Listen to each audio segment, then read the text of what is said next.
De acordo com o Levantamento Nacional de Informações Penitenciárias, Infopem, o Brasil é o terceiro país com mais presos do mundo.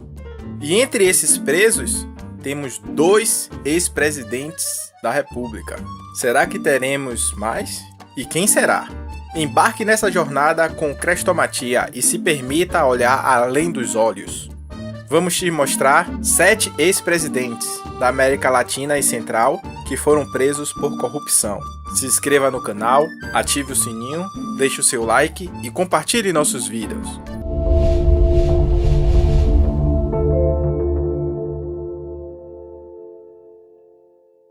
No Brasil, o sol da noite agora está nascendo. Alguma coisa com certeza está acontecendo. Não escutamos mais televisão, rádios, nem jornais. Em cada dia ou em qualquer lugar, pessoas morrem dentro do seu lar. E até as mulheres que eram feitas submissas já não querem servir mais. Já não há mais culpado nem inocente.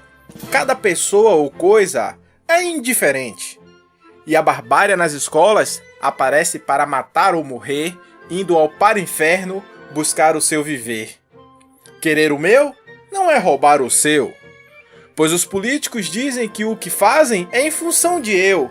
E assim construímos o Brasil sem aurora, em um novo éon, dentro de um velho Brasil que só piora. Entramos em um novo éon, na era onde políticos estão indo para a cadeia. Por essa frase, o vídeo já vale um like.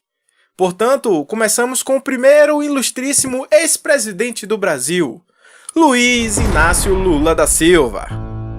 Condenado a 9 anos e meio de prisão pelo juiz Sérgio Moro por corrupção e lavagem de dinheiro, o petista é acusado de ter recebido um triplex no Guarujá, com propina da empresa OAS, para ganhar contratos com a Petrobras.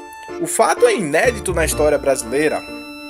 O segundo ilustríssimo ex-presidente do Panamá, Ricardo Martinelli. Ele foi preso em Miami e foi investigado por um caso de escutas ilegais em seu governo.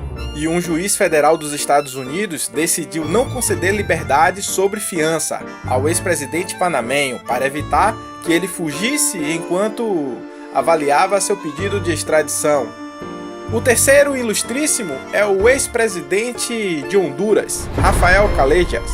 Reconheceu sua culpa por participar de uma rede de suborno na Confederação de Futebol da América do Norte. Quando dirigiu o futebol do país, ele admitiu a responsabilidade por crime organizado e fraude eletrônica. O quarto ilustríssimo é o ex-presidente da Guatemala, Otto Pérez Molina.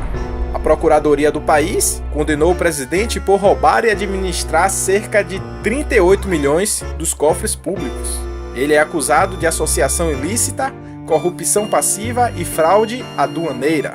Molina apresentou sua renúncia após a emissão de uma ordem de prisão pelos crimes, os quais nega ter cometido até hoje. O quinto ilustríssimo é novamente o Brasil. O ex-presidente Michel Temer, ele foi preso pela Operação Lava Jato do Rio de Janeiro. Os mandados foram expedidos pelo juiz Marcelo Bretas, da Justiça Federal do Rio de Janeiro, mas o ex-presidente Michel Temer foi realmente preso em São Paulo pela Polícia Federal.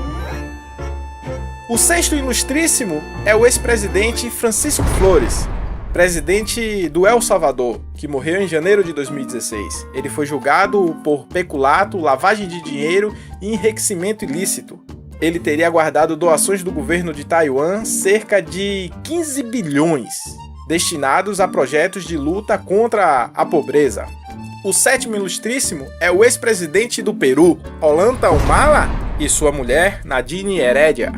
A justiça peruana ordenou a prisão preventiva do ex-presidente por acusações de terem recebido 3 milhões de dólares de propina da empreiteira Odebrecht para financiamento de campanha. O juiz ordenou detenção por 18 meses e os dois se entregaram minutos após o anúncio da sentença.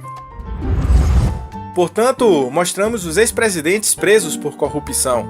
E o que vocês acham de todos esses ex-presidentes presos? Mamãe, eu quero quero ser presidente da República. Pode ser que eu seja eleito. Mas, meu filho, um analfabeto jamais chegará à presidência.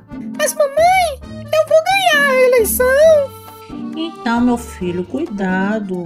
Alguém pode querer te esfaquear. Tá bom, mamãe. Eu não preciso ler jornais. Mentir sozinho, eu sou capaz. E quem não teme ser vencido, não teme a certeza da derrota.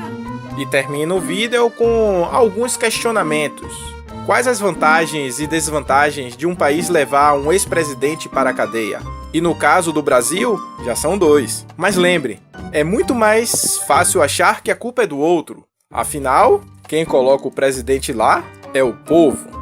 Então deixe nos comentários sua reflexão. Por fim, se inscreva no canal, ative o sininho, deixe o seu like e compartilhe nossos vídeos. Até a próxima!